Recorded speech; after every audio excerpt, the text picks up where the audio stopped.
Bienvenue sur le podcast du site média24.fr, le média indépendant d'information sur l'économie, l'environnement et les sciences.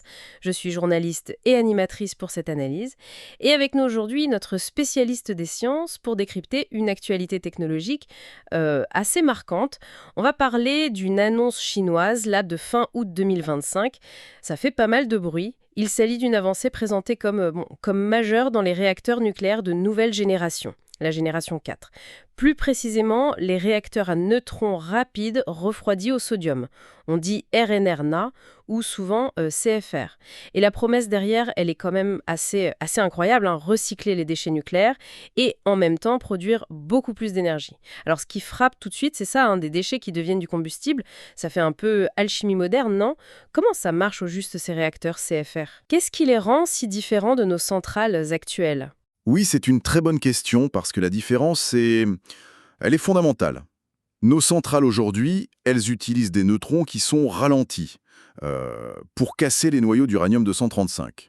Les RNR, eux, les réacteurs à neutrons rapides, ils utilisent des neutrons qui gardent toute leur énergie et leur vitesse. Et ça change tout. Ça leur permet de brûler, entre guillemets, l'uranium-238. C'est l'uranium qui constitue 99% de l'uranium naturel, mais qu'on n'utilise quasiment pas aujourd'hui. Et ce n'est pas tout. Ils peuvent aussi transmuter certains déchets radioactifs à vie longue et même utiliser le plutonium comme combustible. Ah, et j'ai oublié le refroidissement. C'est pas de l'eau sous pression, mais du sodium liquide, un métal qui conduit la chaleur de façon très très efficace.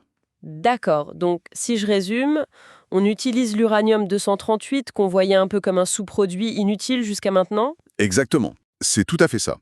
C'est ce qu'on appelle le cycle du combustible fermé. L'idée, c'est de réutiliser au maximum la matière. Et le potentiel théorique, il est considérable. On parle d'extraire potentiellement 50, voire 100 fois plus d'énergie à partir de la même quantité d'uranium. Et aussi de réduire très fortement, on parle de jusqu'à 90%, la quantité et surtout la dangerosité à long terme des déchets finaux, ce dont on ne sait pas quoi faire. 100 fois plus d'énergie et moins de déchets dangereux. Ça paraît presque trop beau. Oui, et valoriser l'uranium-238, ça veut dire qu'on a des réserves d'énergie pour des siècles, peut-être même des millénaires, rien qu'avec les stocks d'uranium appauvri qu'on a déjà. Bien sûr, la question qui vient tout de suite, c'est la sûreté. On pense forcément à Fukushima, vous avez parlé du sodium liquide pour refroidir. L'article mentionne un système de refroidissement passif. Qu'est-ce que ça veut dire, passif? Alors ça, c'est vraiment un des atouts mis en avant pour cette technologie.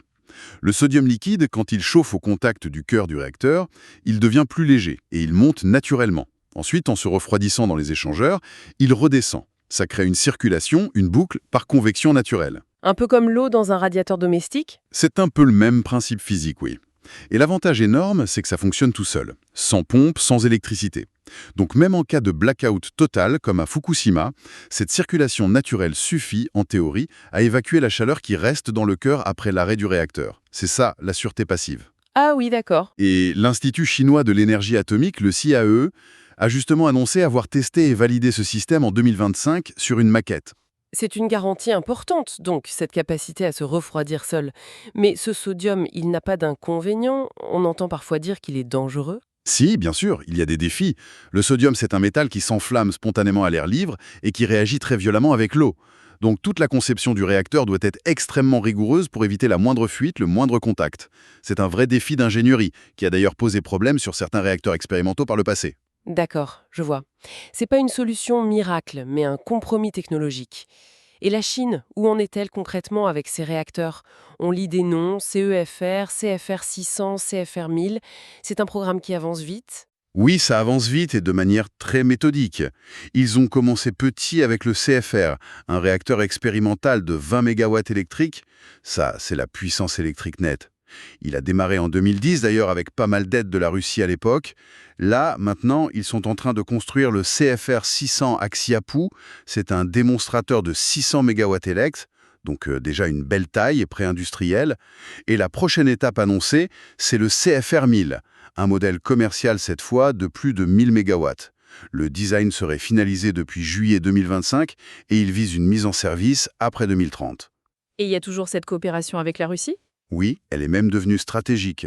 Un accord important a été signé en 2023 avec Rosatom, l'agence russe pour fournir le combustible et certains composants clés. France, non, hein. On avait pourtant un projet similaire, Astrid. Oui, le contraste est assez frappant. La France, il faut le rappeler, a été pionnière sur les RNR. On a eu Rhapsody, Phoenix et même le grand Super Phoenix. Et puis, il y a eu Astrid, lancé autour de 2010. C'était aussi un projet de démonstrateur de 600 MWE, avec les mêmes buts que le CFR 600 chinois: fermer le cycle du combustible, réduire les déchets. Il y avait de gros moyens engagés, on parle de plus de 700 millions d'euros dépensés, des industriels comme EDF, Areva, devenu Orano, Bouygues. Et pourtant, Et pourtant, le projet a été suspendu en 2019. Les raisons officielles: le coût jugé trop élevé et, disons, un changement de priorité stratégique nationale à ce moment-là. c'est quand même paradoxal. Une expertise historique, un projet bien avancé, et on met sur pause au moment où la Chine met les bouchées doubles. On est en train de perdre le leadership technologique là-dessus, non? C'est difficile de ne pas le penser. Aujourd'hui, la feuille de route française pour les RNR parle d'un éventuel démonstrateur, peut-être après 2038, et une industrialisation envisageable après 2060. 2060, c'est très loin. C'est très loin, comparé au rythme chinois qui vise une exploitation commerciale dans les années 2030. Donc oui, ce décalage pose question sur notre place future dans le nucléaire avancé, et puis sur les équilibres technologiques, voire géopolitiques mondiaux. Bon, si on résume, la Chine avance à grands pas avec ses réacteurs CFR refroidis au sodium. Gros potentiel sur le papier, meilleure gestion des déchets, rendement énergétique démultiplié, une sûreté passive qui semble prometteuse. Et en face, la France, qui était en pointe, a mis son projet équivalent, Astrid, en suspens. C'est exactement ça. Et ça ouvre une réflexion plus large, je pense. Au-delà de la technique pure. Quelles conséquences ça aura, à moyen terme, si un grand pays comme la Chine maîtrise un cycle nucléaire quasi fermé? Ça leur donne accès à une source d'énergie phénoménale à partir de matières déjà existantes, tandis que d'autres pays, comme la France ou les États-Unis, sont encore, disons, en phase de recherche ou de planification très lointaine pour des démonstrateurs.